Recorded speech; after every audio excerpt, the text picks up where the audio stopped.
وزیر اعظم عمران خان کے معاون خصوصی برائے بجلی اور پیٹرولیم تابش گوہر کو خود پر لگنے والے اس الزام کے بعد استعفیٰ دینا پڑ گیا ہے کہ وہ اربوں ڈالر مالیت کے گیس پائپ لائن پروجیکٹس مکمل کروانے کی بجائے کراچی کی ایک نجی آئل ریفائنری کو غیر قانونی طور پر نوازنے کی کوشش میں ملک کا نقصان کر رہے ہیں۔ دلچسپ بات یہ ہے کہ تابش گوہر جس آئل ریفائنری کو نوازنے کی کوشش کر رہے تھے، ماضی میں وہ اسی ریفائنری کے ڈائریکٹر بھی رہ چکے ہیں۔ 21 ستمبر کو وزیر اعظم کے معاون خصوصی کے عہدے سے استعفیٰ دینے والے تابش گوہر پر الزام تھا کہ وہ اربوں ڈالرز کے زیر تکمیل پاکستانی منصوبوں خصوصاً پاکستان اسٹریم گیس پائپ لائن PSG اور ایڈوانسڈ میٹنگ انفراسٹرکچر یا AMIS کی تکمیل میں دلچسپی لینے کی بجائے مقامی ریفائنریز کی اپ گریڈیشن کی آڑ میں کراچی کے ساحلی علاقے میں واقع ایک نجی ریفائنری کو فائدہ پہنچانے کی کوششوں میں مصروف ہے۔ ذرائع کا کہنا ہے کہ تابش گوہر متعلقہ آئل ریفائنری کے لیے حکومت سے مراعات حاصل کرنے کی کوششوں میں مصروف تھے، جس کی وجہ سے ملک میں توانائی کا بحران سنگین تر ہوتا چلا جا رہا تھا۔ وزارت توانائی کے ذرائع کا کہنا ہے کہ 13 ستمبر 2021 کو ہونے والے کابینہ کمیٹی برائے توانائی کے اجلاس میں PTI کے 5 کابینہ اراکین نے مقامی ریفائنریز کو پیشگی مراعات دینے کے لیے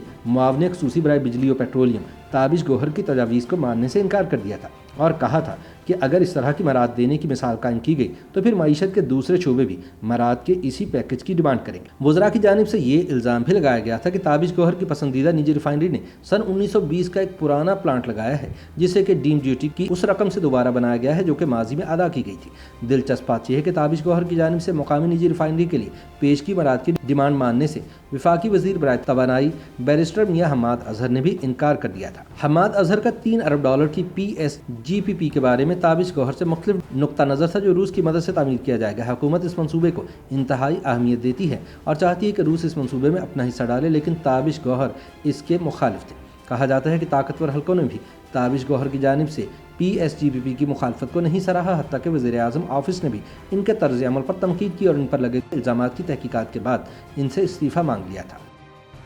YouTube پر گوگلی نیوز دیکھنے کے لیے youtube.com کی سرچ بار میں گوگلی نیوز TV ٹائپ کریں۔ گوگلی نیوز کے پیج پر سرخ رنگ کے سبسکرپشن والے بٹن پر کلک کرنا نہ بھولیے۔ YouTube پیج پر اپلوڈ ہونے والی ویڈیوز سے باخبر رہنے کے لیے بیل آئیکن پر کلک کیجیے۔ آپ کو ہر نئی ویڈیو کے بارے میں نوٹیفیکیشن موصول ہو جائے گا۔